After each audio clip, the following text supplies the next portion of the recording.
Kita masuk ke simbolisme ya.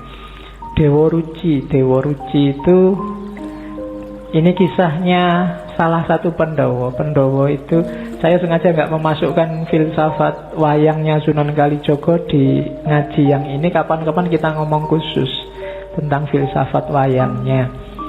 Hanya karena ngomong ajaran saya harus nyinggung Dewa Ruci. Jadi Dewa Ruci ini kisahnya ketika Pandhawa yang kedua, Werkudara, itu dihapusi oleh gurunya Resi Durna. Disuruh nyari air Prawitosari. Werkudara ini Pandhawa yang ndak cerdik, ndak pinter, lugu, tapi punya kekuatan luar biasa. Dan karena yang nyuruh gurunya meskipun ndak masuk akal, dia berangkat yang pertama ke satu hutan di gunung, namanya hutan Tibrasara dan hutan Reksamuka. Di sana dia tidak nemu air, ketemu dua raksasa namanya Rukmuka dan Rukmala. Tarung sama raksasa, menang dia, tapi nggak nemu airnya, terus kembali lagi ke gurunya Resi Durna. Resi Durna heran, padahal itu disuruh ke gunung itu biar ketemu raksasa itu dan kalah dan tewas, tapi bisa pulang menang. Terus sama Resi Durna, kalau gitu kamu kembali lagi, airnya nggak ada toh, kamu cari di tengah samudra, jalan kaki, nggak boleh naik kapal. Saudara-saudaranya mengingatkan, kamu itu dihapusi sama Resi Durna, tapi dia tidak peduli. Loh, yang nyuruh guru ya harus dilaksanakan apapun yang terjadi. Janganlah dia ke tengah samudra. Di sana dia ketemu ular naga, namanya naga Amburnawa. Makanya mungkin di momen tertentu kalian lihat gambarnya Werkudara yang dililit oleh ular naga besar. Itu bagian dari ceritanya Dewa Ruci. Dan naga itu kalah. Tapi masih bingung Werkudara. Terus airnya itu di mana?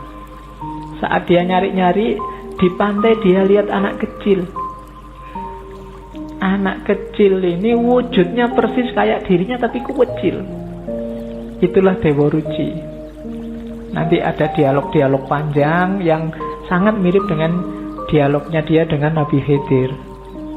Sampai terakhir ada Dewa Ruci itu nyuruh masuk, kamu masuklah dalam diriku.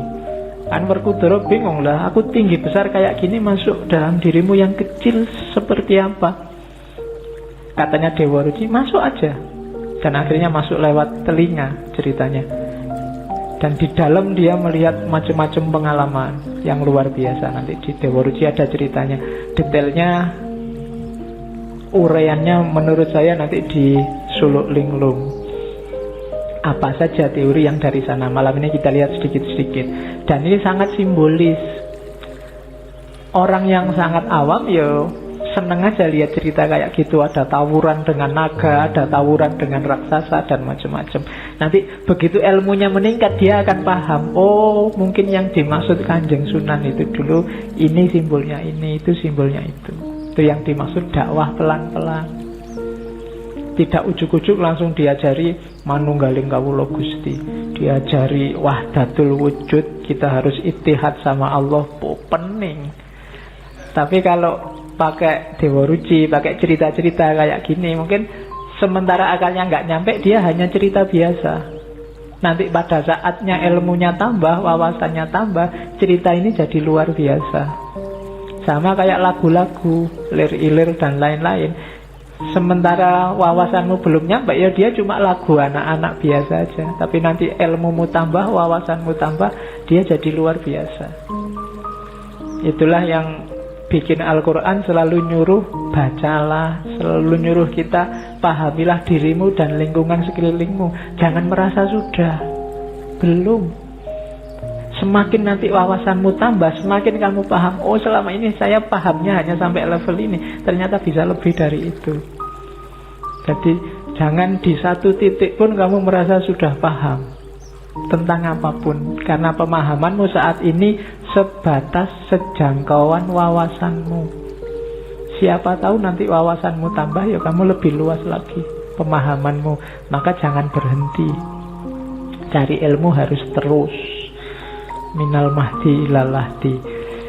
Oke, simbolismenya itu ya. Itu saya tulis di situ. Kalau kisah Dewa Ruci ya sebenarnya simbolisme cerita Mangnunggaling Kawula Gusti. Air Perwitosari itu ilmu sejati. Kalau gunung sama hutan itu ya simbol halangan-halangannya. Rukmuka, Rukmala itu halangan juga. Halangan namanya Kamukten dan Kamulyan.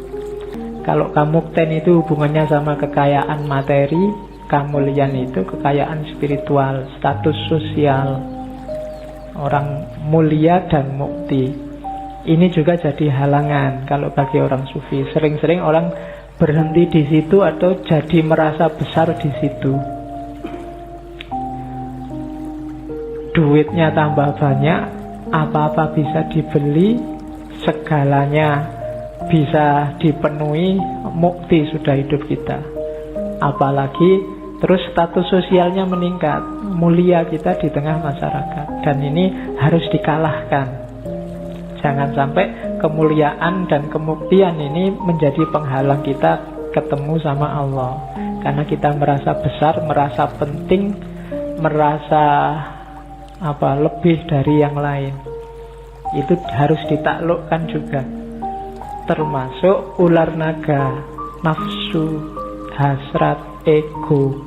Kalau raksasanya kalah, ular naganya kalah, kita akan ketemu Dewa Ruci,